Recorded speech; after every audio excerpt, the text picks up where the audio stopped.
My name is Kathleen Gill, Kathleen Gill. Thank you. Thank you. Ma'am, could you tell the jury what you do for a living? I'm a forensic scientist with the Michigan State Police Forensic Science Division.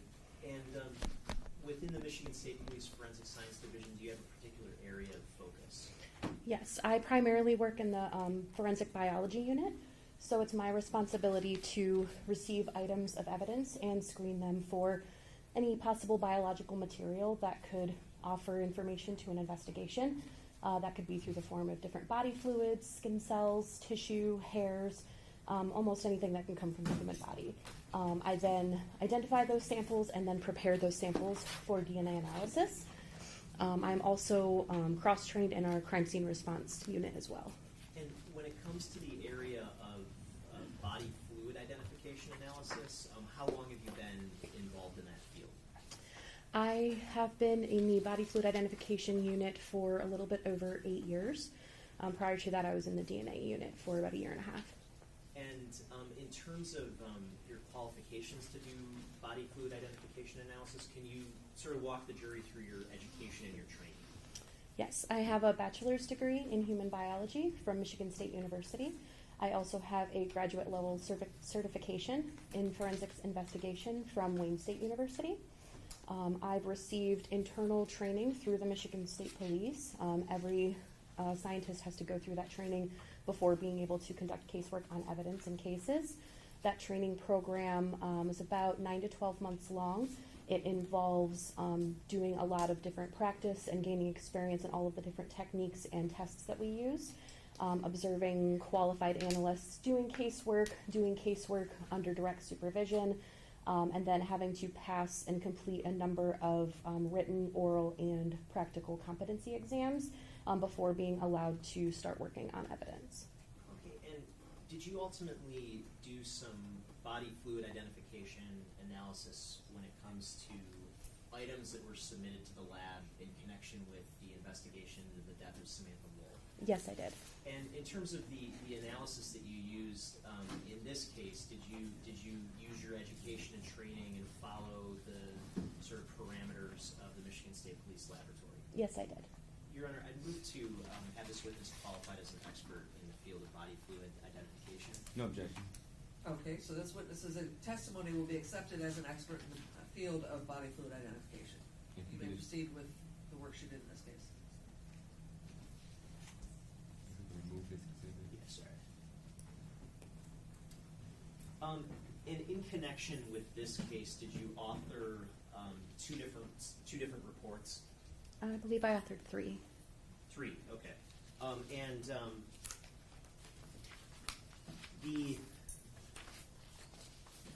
Sorry, one moment.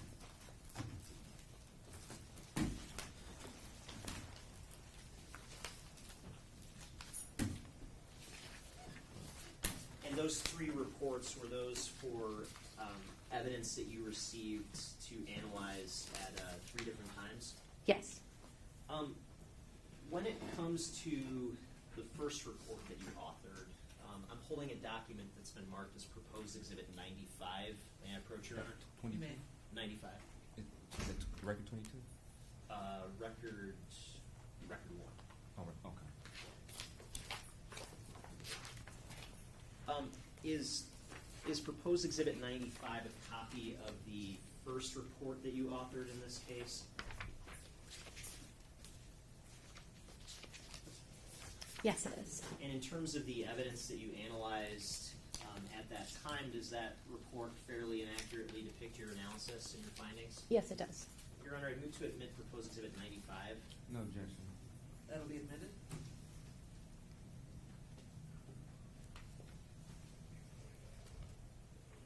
And while I'm getting this loaded up, what was the date that you received evidence for in connection with this first report?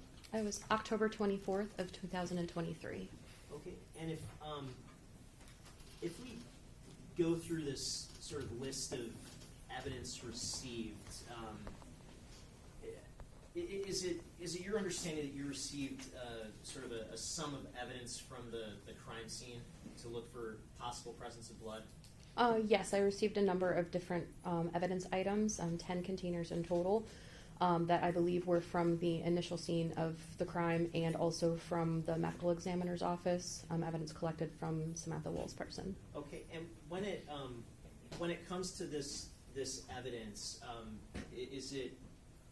I guess is it fair to say that part of what you did was look for blood, part of what you did was process this for or prepare this evidence to be sent on for future DNA analysis? Yes, I was screening for, it depends on the item of evidence, but I was screening for both possible blood and what we call contact DNA or touch DNA, which is the idea that when the skin comes in contact with a surface, there's a possibility that any dead skin cells will be left behind on that surface. So then we will swab or process the surface of that item to try and pick up any skin cells that are left behind by someone that might contact an item. Okay, and if we go to page 2 of the report, where your interpretations are listed, for this first item, what's item number 1 reflected here? Item number 1 was a key and a keychain. And what were your findings or work in connection with that item? I observed several different stains that were had an appearance consistent with blood. I tested them, and my testing indicated that they were possible blood. I then processed the remainder of the key and the keychain for contact DNA, like I just described. So I tried swabbing areas of the key and the keychain that were not super bloody, and the purpose of that was to try and collect any possible skin cells or cellular material that's on that item of anyone that could have contacted that item. Okay, and how about the second item, the front door doorknob / master lockbox? Yeah, so I did a similar processing technique with that item. I received a doorknob with a lockbox attached. There were several areas of staining on that item that were consistent. The appearance was consistent with blood. I did testing on a number of different stains. Those were all positive for possible blood. I prepared a couple of those stains forward for DNA analysis, as well as I swabbed the turn lock on the doorknob for contact DNA, and I swabbed the number dials of the lockbox for contact DNA as well. Okay, and these next several items, 3 through 6, marked as the inner screen door glass stain swabs, the living room / hallway wall stain swabs, the hallway bathroom door stain swabs, and the basement stairs stain swabs. Could you just summarize your sort of work in connection with those 4 items? So those 4 items, each item was a set of swabs, which are just kind of cotton-tipped swabs on a long stick, and those all had suspected staining within the swab material of those swabs. So I cut a very, very small portion of each of those swabs and performed my chemical testing on those little cuttings. All of those 4 items did indicate possible blood. It was positive with the test that I used. And so a portion of each of those items was forwarded on for DNA analysis. And how about the 2 items that were labeled as contact lenses? What did you do with those items? So each item was just a singular contact lens. So I swabbed the entire surface area, both sides, to see any possible DNA from the wearer of that contact lens, and then sent those swabs for DNA as well. And then in terms of the item that was labeled as a jacket with wool in parentheses, what did you do with that item? So that item, it was submitted for a contact DNA exam to see if there was any possible foreign DNA from Samantha Woll, who was reported to be the owner of that jacket. So I tried to target areas on the jacket that did not have apparent blood on them and swab them for possible cellular material that could have been left behind by any other individual that could have contacted that jacket. And in terms of the shirt and the pants, what did you indicates no examination for those items? Is that correct? That's correct. And why was that? So both of those items were very apparently saturated with a lot of blood, to the point where I wouldn't be able to pick up any cellular material other than the blood of that item, and it was not in question. It wasn't indicated to me that it was questioned on whose blood was on the item. but it wasn't in a suitable condition, unfortunately, for me to swab for any cellular material other than the blood that was on that item.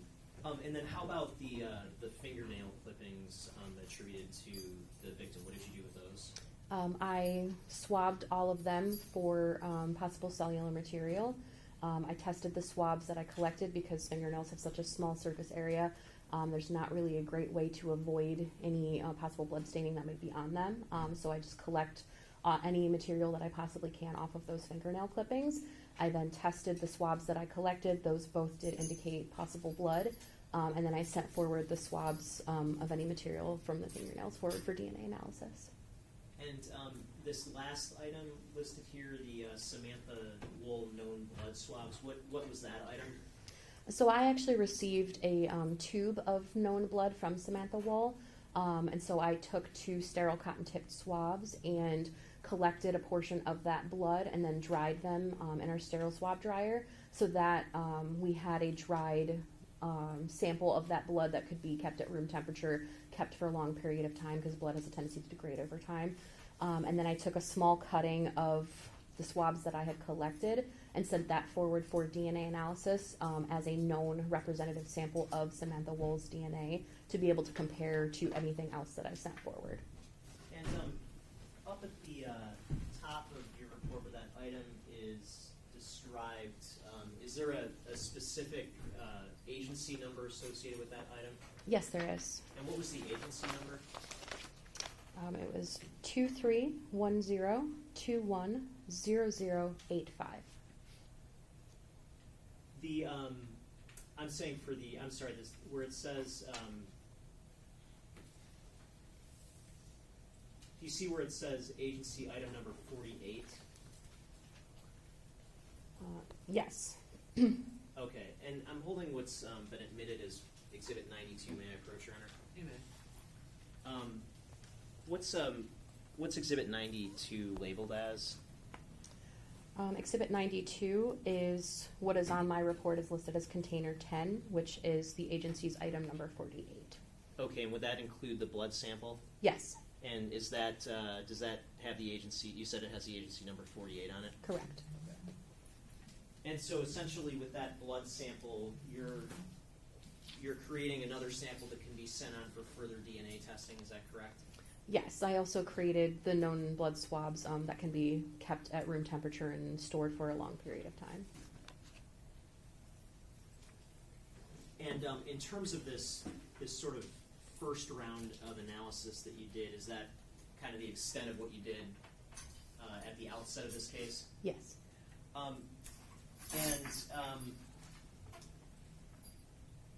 I am holding what has been marked as proposed Exhibit 96. May I approach, Your Honor? You may. Record 22.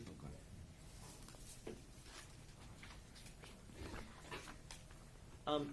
Is proposed Exhibit 96 a copy of the second report that you authored for this case? Yes, it is. And does that report contain your findings with respect to body fluid identification for some other items of evidence that you were asked to process? Yes, it does. And does that report fairly and accurately depict your findings and your analysis when it comes to your work with respect to those other items? Yes, it does. Your Honor, I'd move to admit proposed Exhibit 96. No objection. People's 96 is admitted.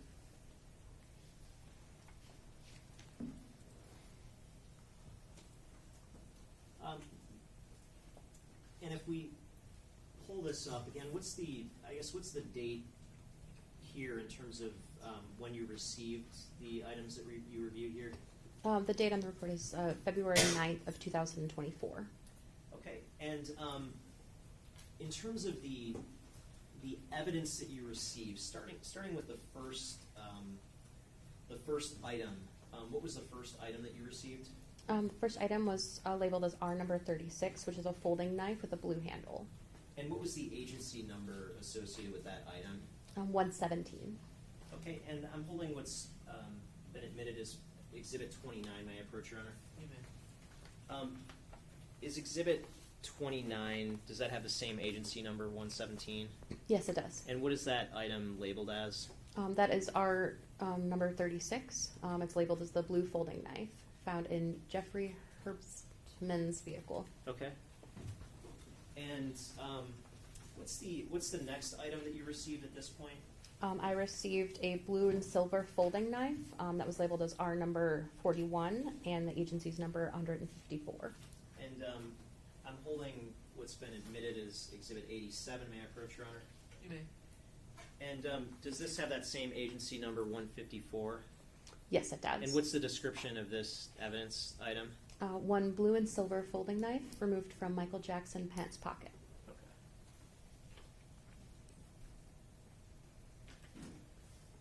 And the next item that you received, was that the North Face jacket? Yes, it was. And the next item after that, what was that item? A Stanley folding knife And what was the agency number for that folding knife? was 173. And I'm holding what's been admitted as Exhibit 118. May I approach, Your Honor? You may. Does this exhibit have that same agency number 173 on it? Yes, it does. And what's the description on that item of evidence? One Stanley folding knife from pocket of Moose Knuckles coat. Okay.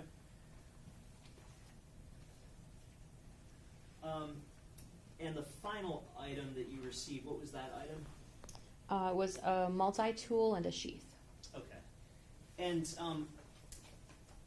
when it comes to these three knives that are listed here, did you take some pictures in connection with your analysis? Yes, I did. And I'm holding what's been marked as proposed Exhibit 113. May I approach, Your Honor? You may. Does this contain a set of the photos that you took in connection with this analysis that you did?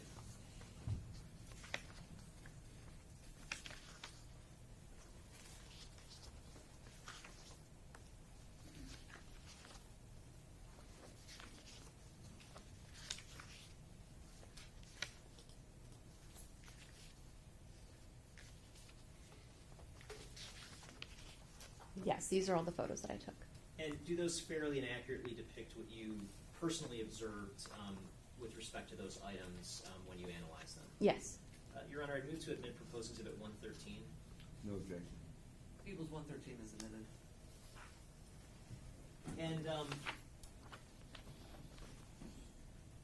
I want to start with the this first item on page 1. And would this be the item that was labeled as coming from the vehicle of Jeffrey Herbstman? Yes, it was. And what did you do with this item, or what were you asked to do with this item when it came into your possession? So this item had already been previously analyzed by a different analyst in my laboratory, but the investigating agency had put in a specific request to have the knives disassembled to see if there was any possible blood within the inner components of the knives. So when I received the items, it was my responsibility to disassemble these knives and process the interior parts that hadn't already been processed. Okay, and so if we go down to the next page, what does that show us? Page 2. So that shows the inner compartments and parts of item 36, which is that knife. That the first photo that you showed on page 1 was before I disassembled it, and then this photo is showing after I disassembled it. Okay, and when you when you disassembled it, were you able to find anything notable? I tested a number of different surfaces that weren't exposed when the knife was originally in its natural state, and everything that I tested was not, it was negative for blood. Okay, and moving to page 3, would this be the one labeled as the blue and silver folding knife removed from Michael Jackson's pants pockets? Yes. And again, the process you just described with respect to the other knife, did you do the same thing for this knife? Yes, I did. And so if we go to the next page, page 4, what are we looking at here? So this is what the knife looked like and all the inner components after I disassembled it. And did you find anything notable when you disassembled this knife? Everything I tested was negative for blood. Okay. And if we go to page 5, would this be the the Stanley folding knife? Yes. And again, page 6, what are we looking at here? That is that same knife disassembled. And when you disassembled that knife, were you able to find anything notable? Everything I processed was negative for blood. Okay. And page 7, what are we looking at here? So that is the multi-tool in the sheath that I received. Did you disassemble that knife? I was unable to. And what I guess stood in the way of you being able to disassemble that knife? Our laboratory did not have the tools available. It needed a very unique screw head that we did not have. Did you do any sort of analysis on that knife? Or not? I should correct myself. On that tool to find to analyze whether there was the possible presence of blood. No, that was already covered by the previous analyst. Okay. And so if we go back to your report that is labeled as Exhibit 96, this first entry and interpretations with respect to the folding knife with a blue handle, can you just summarize what that says here? Yes, so it states that the item was previously examined, and it refers to the record number in which the previous examiner did the initial testing on the knife. And then the conclusion state for me is that the additional areas on this item did not indicate the presence of blood. Okay, and then how about the next record when it comes to the blue and silver folding knife? Yes, it's the same type of conclusion. It refers back to the original record where the previous analyst had done the majority of the work, and then all of the additional testing that I did was negative for blood. And then how about the black North Face jacket? What did you do when you received the black North Face jacket? With the black North Face jacket, there was a specific request that came from the investigating agency to check the interior of the pockets. So that is the only testing that I did. So I took swabs of both front pockets of the jacket and tested those swabs, and that was negative for blood. Okay, and were you able to apply luminol to the inside of the pockets? I did not. And was there any reason that you didn't apply luminol to the inside of the pockets? Wasn't necessary for the inside of the pockets. The surface area of the inside of a pocket is so small that I was able to encompass the entire area of the pocket just by swabbing it and then testing my swabs. I knew that the previous analyst had already applied luminol to the item, and I didn't want to apply additional chemicals to something where there were already chemicals applied to it if I didn't have to. So I chose to use a processing method that did not involve luminol. Okay, and when it comes to your interpretations for the Stanley folding knife, what were the results there? It's the same results. So I referred back to the original record where the original testing was done, and then the additional areas that I had tested was negative for blood. And then how about the Leatherman multi-tool? What's indicated there? That just indicates that I was not able to do any further processing on this item. So I opened it, I documented it, but I wasn't able to disassemble it. Okay, and then at some point were you also asked to analyze a blue plastic glove? Yes, I was. I'm holding what's been marked as proposed exhibit 97, and that's record 23. May I approach, Your Honor? You may. Does this report reflect your analysis when it comes to that blue plastic glove? Yes, it does. Does that fairly and accurately reflect your analysis? Yes, it does. I'd move to admit proposed exhibit 97, Your Honor. No objection. 97 will be admitted. And just looking at this really quickly, what was the date that you received this item? It was March 25th of 2024. And just for clarity, I guess, of the record, what was the agency number that you had this particular item under? It was 153. And would you recognize the sort of like evidence envelope if you saw it again? Yes. I'm not going to admit it, but I just want to know it's on 75. May I approach, Your Honor? Yes, you may. And This envelope that I'm holding, does that contain agency item 153 on it? Yes, it does. And is there an indication of like an intersection there? Yes, there's handwriting on the physical envelope that says I-75/Macomb. Okay. And so you analyzed this glove for the possible presence of blood, is that correct? That's correct. And what did you do to analyze the glove? I looked at it with a bright light under magnification, and any areas of staining on the glove, both inside and outside, that appeared consistent with possible blood, I tested with a chemical test, and all of my chemical testing did not indicate blood on that item. Okay, and in terms of your final report, is that sort of the extent of this final report? Yes. Okay, thank you. No further questions. Yes, thank you. Good morning. Good morning. Now, I guess we'll work backwards. In regards to, I believe it's agency item 153, this glove. You stated you processed it for any presence of blood and it was negative, correct? Correct. Okay. Were you requested to, I guess, send this particular glove for DNA processing? No, it was submitted for a blood search only. Only? Okay.